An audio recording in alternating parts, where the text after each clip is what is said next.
Witam w Phoenix Contact, nazywam się Tomasz Klucznik i na tym filmie zaprezentuję, jak wykorzystać najnowszy moduł z rodziny PLC Next Technology, moduł SPLC 1000. Moduł SPLC 1000 jest modułem bezpieczeństwa, jest procesorem bezpieczeństwa, który dokładamy z lewej strony do sterownika PLC Next i w ten sposób zwiększamy funkcjonalność sterownika o możliwość obsługi instalacji safety. Za chwileczkę postaram się pokazać, jak w praktyce zastosować ten moduł, jak go oprogramować. Do tego celu mam zestaw demonstracyjny, oczywiście składający się ze sterownika bezpieczeństwa, z modułów wejść-wyjść i peryferii i szafki, która symuluje mi obiekt.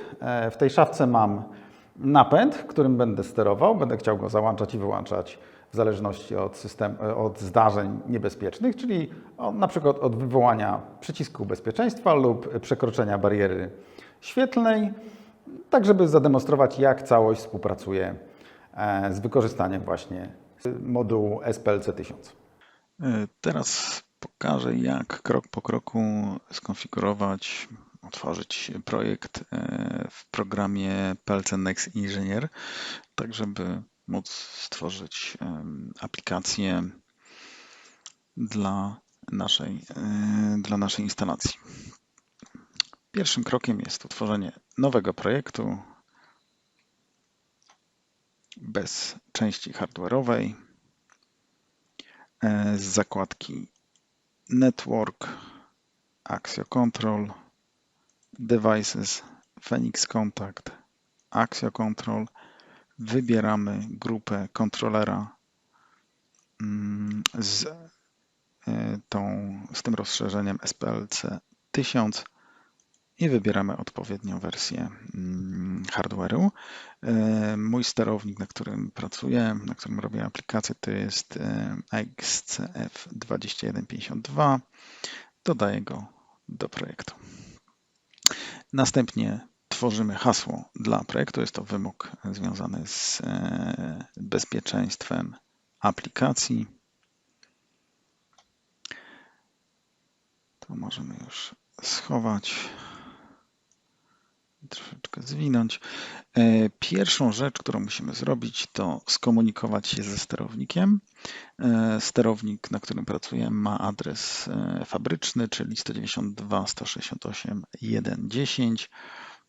Dlatego w projekcie muszę pierwszą rzecz zdefiniować zakres adresów IP dostępnych w tym projekcie. Tutaj muszę to pozmieniać właśnie na 1. I w samych ustawieniach sterownika w zakładce Ethernet wybieram manualne, ręczne ustanowienie adresu IP i wpisuję adres numer 10. W zakładce Cockpit wybieram połączenie się ze sterownikiem. Oczywiście połączenie wymaga autoryzacji. Tutaj hasłem takim standardowym dla sterownika jest to hasło, które jest widoczne na czole urządzenia, na obudowie. Oczywiście można je zmienić, można ustanawiać nowych użytkowników z różnym poziomem dostępu, z różną funkcjonalnością, natomiast nie będziemy tego zmieniać. OK, mamy połączenie. Możemy teraz sobie do naszego projektu zaciągnąć konfigurację hardware'ową, czyli pozostałe moduły wejść i wyjść, które są przymocowane, które są zainstalowane za sterownikiem. Klikamy prawym przyciskiem w pole Axioline F i wybieramy Read Axioline F Devices. Urządzenia nam się, moduły wejść nam się dodały do projektu. Tutaj za sterownikiem mam zainstalowane 2 moduły wejść analogowych, moduł wejść dwustanowych 16, moduł wyjść 16 i moduły safety, czyli 8 wejść dwustanowych i 4 wyjścia dwustanowe moduły safety. Warto jeszcze zwrócić uwagę, o czym nie wspomniałem, że cały nasz projekt podzielony jest jakby na dwie sekcje. I pierwsza sekcja związana jakby ze standardowym sterownikiem i ze standardowymi programami. No, dzisiaj nie będziemy się tym zajmować. Na innych szkoleniach można się zapoznać, jak to wygląda. Natomiast część związana z sterownikiem bezpieczeństwa. Tutaj standardowo mamy w zadaniach tego sterownika utworzony już podprogram o nazwie S-Main i w nim będziemy nasze logiki, naszą obsługę konfigurować. Kolejną rzeczą, którą musimy zrobić dla modułów safety, to jest aktywowanie używanych wejść i używanych wyjść, ponieważ standardowo te wejścia są wyłączone, natomiast dla naszych potrzeb, dla potrzeb naszej instalacji musimy je po prostu aktywować i wskazać, w jakim trybie one będą obsłużone. Moja instalacja będzie zawierać przycisk bezpieczeństwa podłączony jednoprzewodowo i barierę świetlną też podłączoną jednoprzewodowo. Natomiast do wyjścia mam silnik, który jest sterowany stycznikiem, więc też wyjście będzie obsłużone jako jednoprzewodowe sterowanie stycznika. Jak się aktywuje wejścia i wyjścia? Klikamy dwukrotnie na moduł, wybieramy odpowiedni kanał, z którego będziemy korzystać i wybieramy rodzaj podłączenia sygnału. Tak jak wspominałem, moje sygnały będą jednokanałowe. No może jeszcze do tego wyłączę obsługę wykrywania zwarć. W tym momencie nie jest mi to na razie potrzebne, a nie chcę, żeby mi to zakłócało w jakikolwiek sposób. Natomiast dla wyjścia też wybieram jednokanałowe wyjście. To na razie zostawię bez zmian. OK. Do tego, żeby sterownik bezpieczeństwa poprawnie działał, musi mieć on obsługę statusów diagnostycznych modułów, które są użyte, plus obsługę potwierdzeń, które są wymagane dla tych modułów. Generalnie chodzi o to, że bez obsługi tych statusów i do obsługi z poziomu właśnie sterownika klasycznego, sterownik bezpieczeństwa nie będzie działał, znaczy jego funkcjonalność w tym momencie będzie nieaktywna. Jak to należy zrobić i o co generalnie chodzi? Otóż w części związanej z bezpieczeństwem pod właściwościami mamy możliwość definiowania odpowiednich zmiennych systemowych związanych z bezpieczeństwem i związanych właśnie z modułami safety. I teraz w naszym przypadku, jeżeli mamy dwa moduły safety, to zostały odpowiednio stworzone zmienne systemowe właśnie o takich nazwach. Za chwileczkę do tego przejdziemy, do tego działu, do tej tablicy.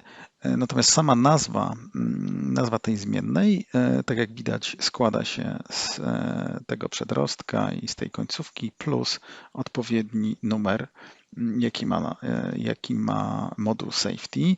Nasz moduł safety SDI ma numer 1, natomiast SDO ma numer 2.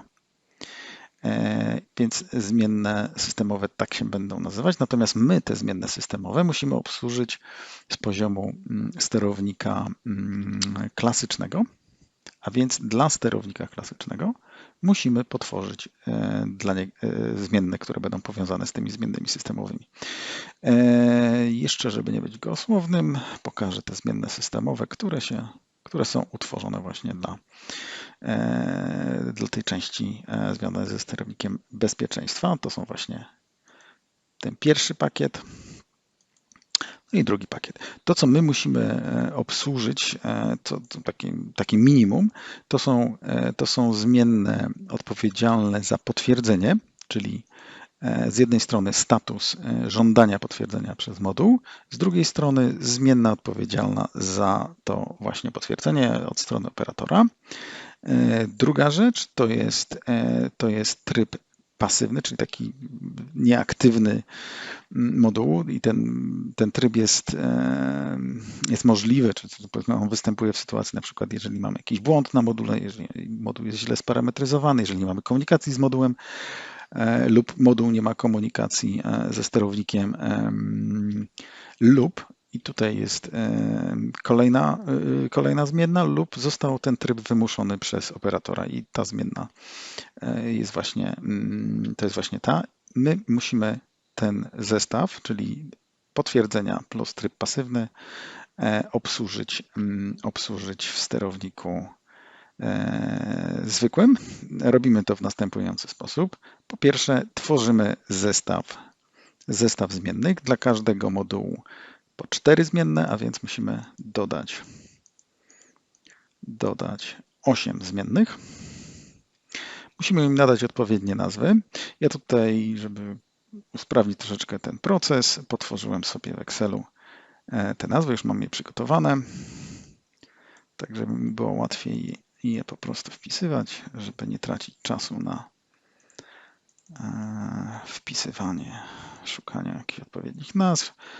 Te nazwy tak są przeze mnie, tak nazwijmy, wymyślone, by odpowiadały zarówno rodzajowi sygnału, jaki mają obsługiwać, jak i oczywiście modułowi, do którego są przypisane.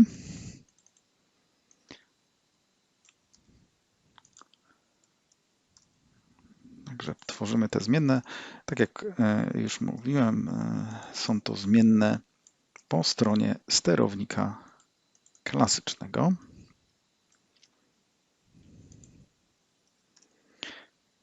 OK.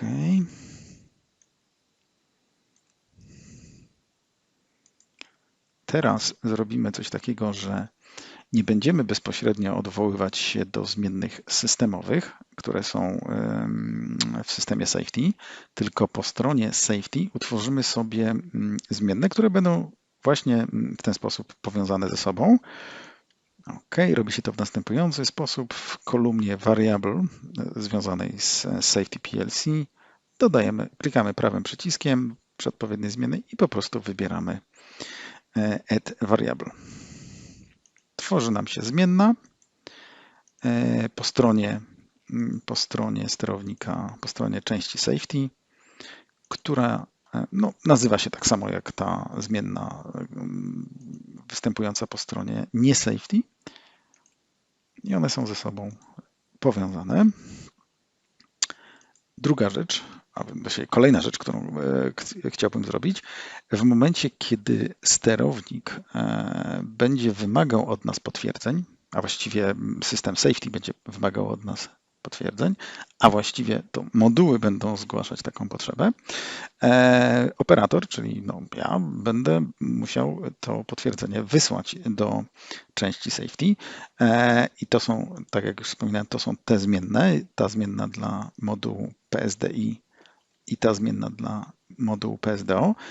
Żeby tego nie robić w programie, ja wykorzystam wejścia dwustanowe modułu DI16, do których mam podpięte po prostu przyciski.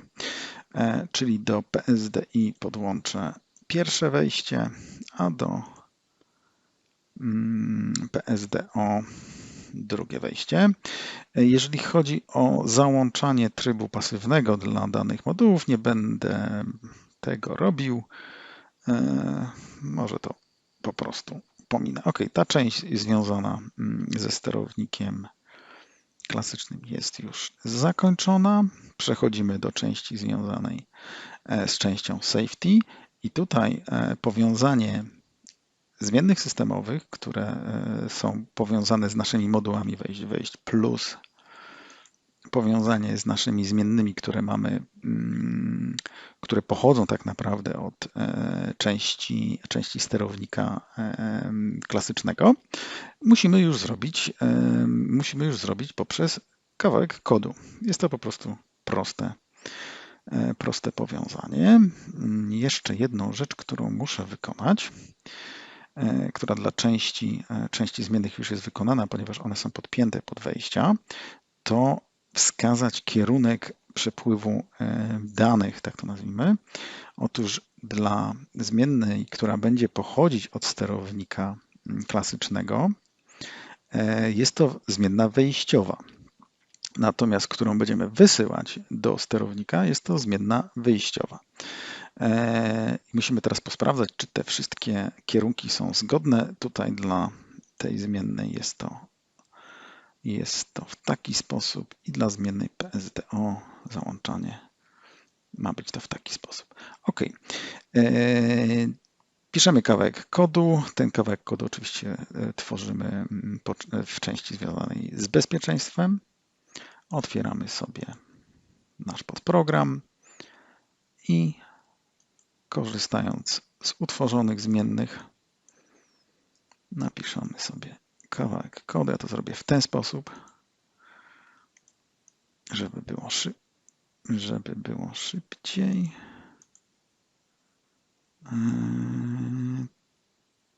To niestety się troszkę pomyliłem.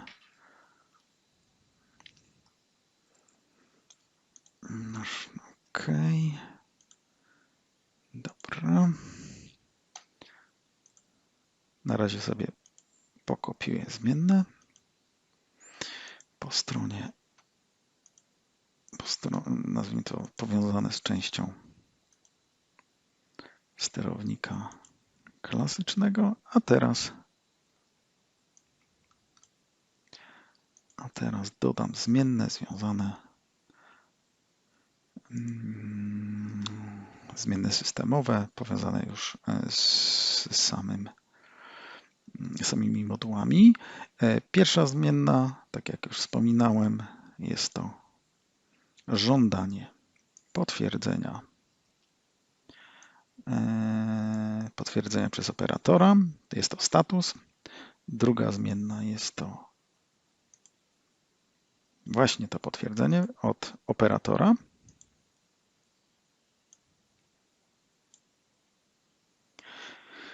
Trzecia zmienna jest to status mówiący nam, że moduł znajduje się w trybie pasywnym, a więc jest to wejście. Natomiast ostatnia zmienna jest to przełączenie modułu w tryb pasywny. OK. Dla części PSDI mamy, oj, tutaj jest kierunek nie taki jak trzeba. Nie taki jak trzeba. O, tu jest wszystko teraz w porządku.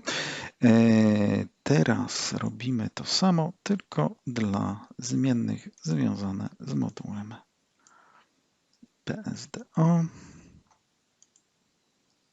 Najpierw skopiuję sobie zmienne powiązane ze sterownikiem standardowym, a następnie powiążę je ze zmiennymi systemowymi części związanej z bezpieczeństwem dla modułu drugiego, czyli żądanie potwierdzenia jako status i obsługa potwierdzenia jako wyjście. Status stanu pasywnego jako informacja, czyli wejście i wyjście, czyli wysterowanie, czyli wprowadzenie modułu w tryb pasywny. OK, z tej strony. Dobrze, i to, że tak powiem, mamy przygotowany sterownik. Możemy go sobie teraz, nasz projekt zapisać i skompilować. No i w końcu coś wgrać do sterownika.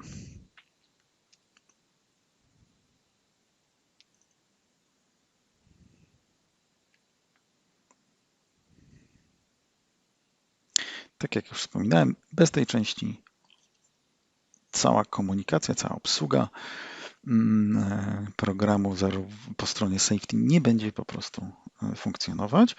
Ok, wgrywałem najpierw do sterownika klasycznego, natomiast po wgraniu wgrywamy do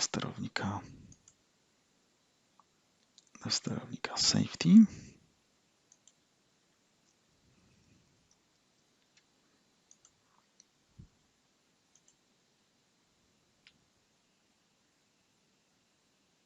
Zobaczymy,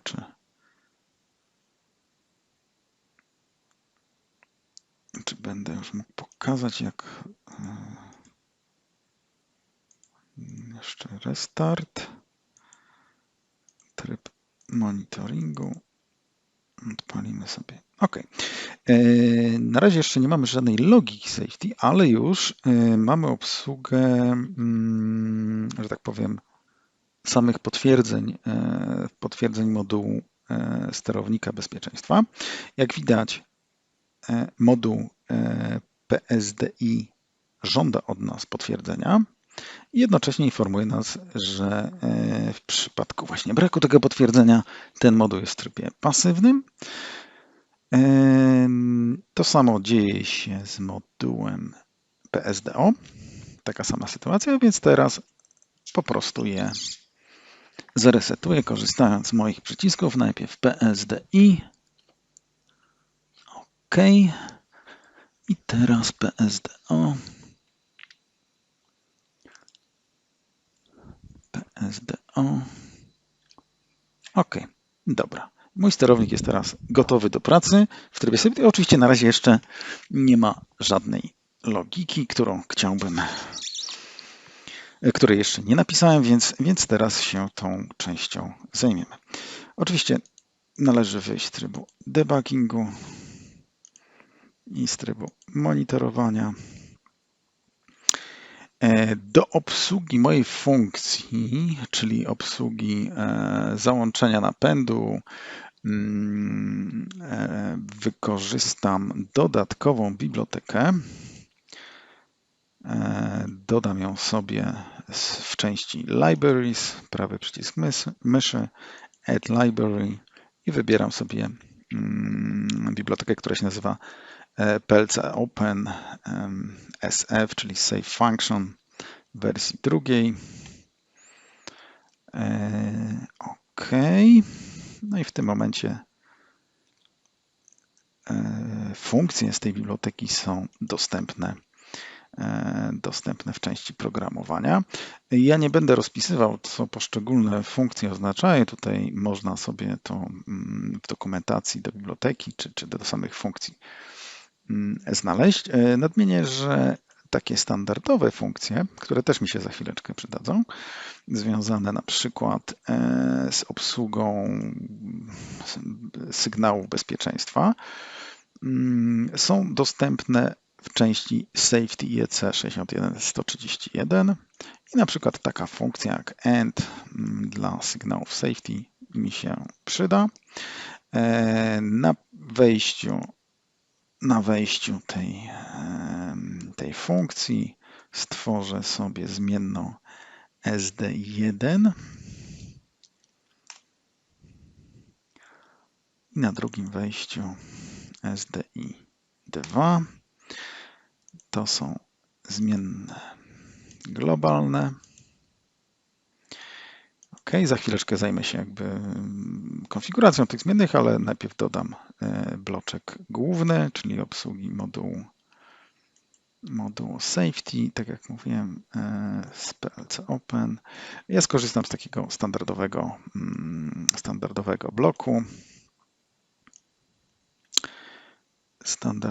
bloku do obsługi sygnałów safety. Najpierw dodam jeszcze odpowiednie zmienne, które są potrzebne do tego bloku. No, zrobię to, że tak powiem, w wersji minimum. To znaczy na wejściu aktywującym dam po prostu zmienną true, tak żeby ten bloczek był zawsze aktywny. Natomiast na wejściu resetującym, bo tutaj w sytuacji zadziałania któregokolwiek, a właściwie tego wejścia safety, nasze wyjście zostanie wyzerowane, przejdzie dezaktywowane i późniejsze załączenie naszych już wejść niestety nie wystartuje nam napędu, nie wystartuje nam wyjścia. Moglibyśmy to zrobić na dwa sposoby, albo ręcznego resetu, albo autoresetu. No to ja oczywiście autoreset jest zawsze pytanie, czy jest to możliwe, żeby napęd nam załączał się, że tak powiem, z automatu. No ja bym tego nie chciał. Wolałbym, żeby w sytuacji, kiedy zadziała mi na przykład przycisk bezpieczeństwa albo kurtyna, to operator, czyli ja, decydował o ponownym wystartowaniu napędu, dlatego stworzę sobie tutaj zmienną, którą nazwę przewrotnie start. Będzie to zmienna globalna, za chwileczkę też ją obsłużę i ona tak naprawdę będzie mi w sytuacji, kiedy jest wszystko w porządku, czyli stop bezpieczeństwa nie jest ściśnięty i kurtyna świetna nie jest naruszona, to on tak naprawdę będzie mi załączał napęd. Natomiast na wyjściu stworzę sobie zmienną SDO1, którą za chwileczkę podłączę do wejścia. OK, mam stworzone zmienne. Jeszcze muszę te zmienne po stronie skonfigurować, bo jak zaraz zobaczymy w tablicy zmiennych, oczywiście to, co teraz robię, to jest wszystko część związana z safety, czyli SDI, zmienna SDI jest to wejście, SDI2 też jest wejściem, start będzie wejściem, natomiast SDO jest wyjściem. SDO jest wyjściem i dla zmiennej start stworzę zmienną po stronie sterownika PLC, tak żeby tą zmienną podłączyć do przycisku, który mam do wykorzystania, który mam podpięty do wejścia dwustanowego, czyli po prostu stworzę sobie zmienną start i kolejna rzecz, którą muszę zrobić, to powiązać te sygnały, te zmienne SDI1, SDI2 i SDO1 z wejściami i z wyjściem modułów safety. Dla SDI1 jest to kanał pierwszy, natomiast dla SDO jest to wyjście, kanał pierwszy. Mam nadzieję, że się tutaj nie pomyliłem i podpiąłem odpowiednio. Wydaje mi się, że jest tak.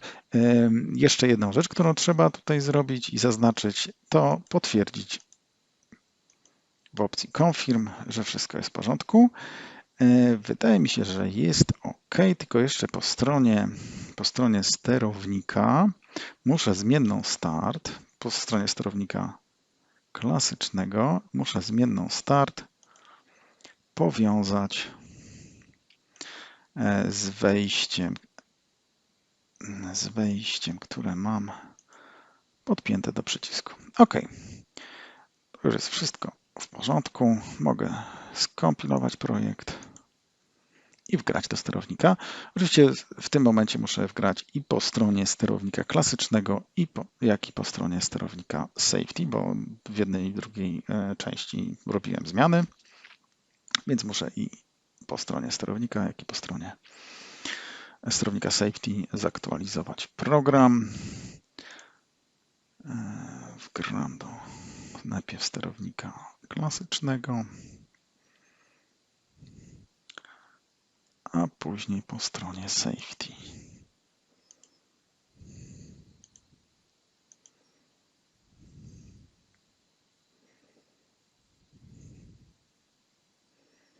Oczywiście mając na uwadze, że w momencie dogrania sterownik jest resetowany.